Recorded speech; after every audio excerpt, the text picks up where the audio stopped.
ce premier DIY, vous aurez besoin de watts, de brillants et de petites décorations. Et bien sûr, une boule de Noël. Comme première étape, vous allez prendre vos petites boules de watts et vous allez les défaire pour faire un genre de tapis de neige. Donc c'est ce qui va représenter la neige dans votre boule.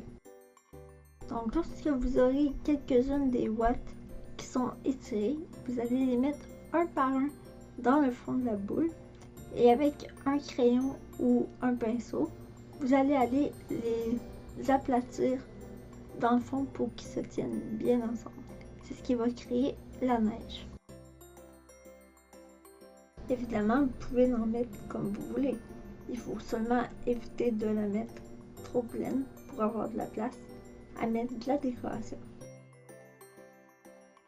Pour ma déco, moi j'ai utilisé des genres de petits fruits rouges qu'on peut retrouver souvent dans les arbres.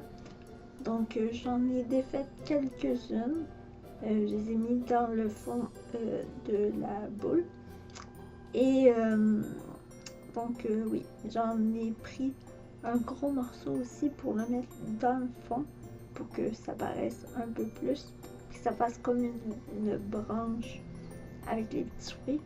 Ce que je peux vous conseiller, c'est de, évidemment, comme vous pouvez voir, j'ai eu de la misère à la rentrée, de bien vérifier si la déco que vous prenez rentre dans l'ouverture de votre boule, parce que sinon ça va être un peu compliqué puis vous risquez de la briser.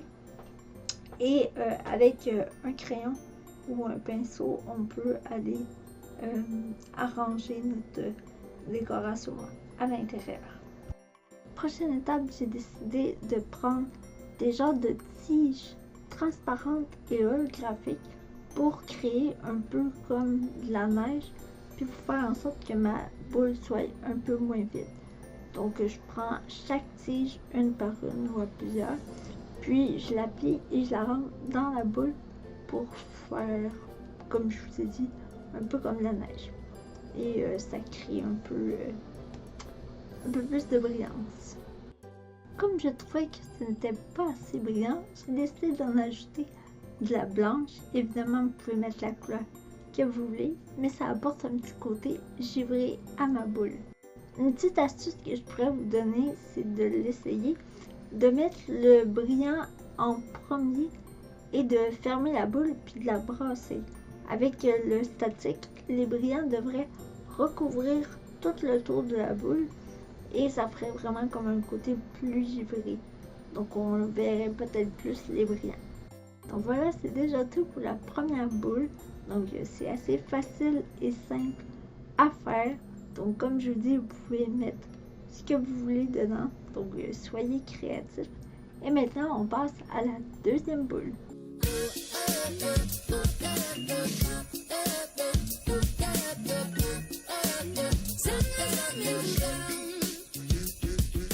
Pour ce deuxième DIY, vous aurez besoin de peinture blanche, de perles ou autres, de paillettes holographiques, de brillants et bien sûr, une boule. Donc comme première étape, je vais utiliser les brillants. Donc moi j'ai pris du bleu, du blanc et du rose. Évidemment, vous pouvez prendre la couleur que vous souhaitez. Donc avec les brillants, on va comme créer un genre de tapis de neige blanc dans notre boule.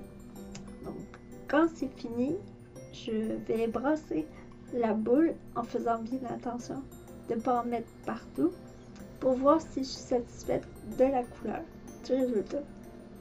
Si c'est pas le cas, je vais rajouter la couleur que je pense qui manque. Pour cette étape-là, il n'est pas nécessaire d'en mettre beaucoup parce que de toute façon, si on en met trop, on verra plus les décorations qu'on va mettre par la suite. Comme deuxième étape, pour faire de la déco, je vais prendre des petits diamants, mais vous pouvez prendre ce que vous voulez, des perles ou autres. Ensuite, toujours pour faire plus de brillance, je vais utiliser des petites paillettes de papier holographique, un peu comme j'ai utilisé pour la première, mais cette fois-ci, c'est des grosses paillettes et je vais en mettre dedans. Donc ça va faire un peu de la texture et encore une fois de la brillance.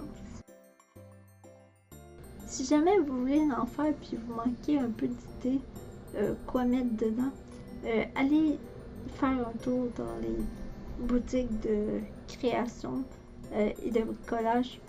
Des fois on tombe sur des trucs puis ça l'aide à donner des idées. Donc même au Dollarama, ceux qui restent au Québec, allez voir, il y a plein de choses. Donc maintenant nous sommes rendus à la dernière étape, l'étape la plus compliquée je trouve.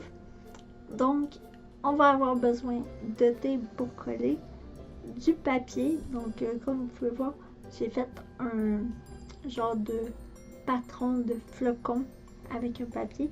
Il y a plein de tutos sur internet et de peinture blanche.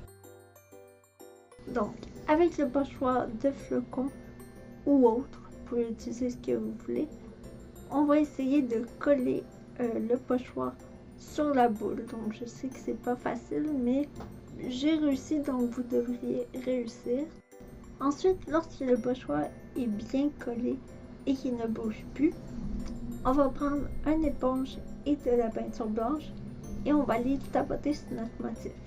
Donc ce qui est vraiment important pour cette étape-là, c'est de ne pas trop mettre de peinture blanche sur notre éponge. Parce que sinon, si on en met trop, ça va baver en dessous de notre pochoir et ça ne fera pas des contours nets. Donc vous en mettez peu, on n'a pas besoin de beaucoup. Ensuite, lorsque vous avez fini, vous attendez un peu, vous décollez votre pochoir délicatement et vous refaites l'étape si vous voulez plusieurs motifs sur votre boule. Donc voilà, c'est déjà tout pour la vidéo. J'espère que ces DIY vous aura plu. Si jamais vous refaites ces boules de Noël, n'hésitez pas à me taguer sur les réseaux sociaux. J'irai voir ça. Donc, comme vous le savez, vous pouvez vous abonner sur la chaîne. Ça me ferait vraiment plaisir. Et je vous souhaite de bons temps des fêtes. Reposez-vous. Voyez votre famille et vos amis. Et on se revoit très bientôt.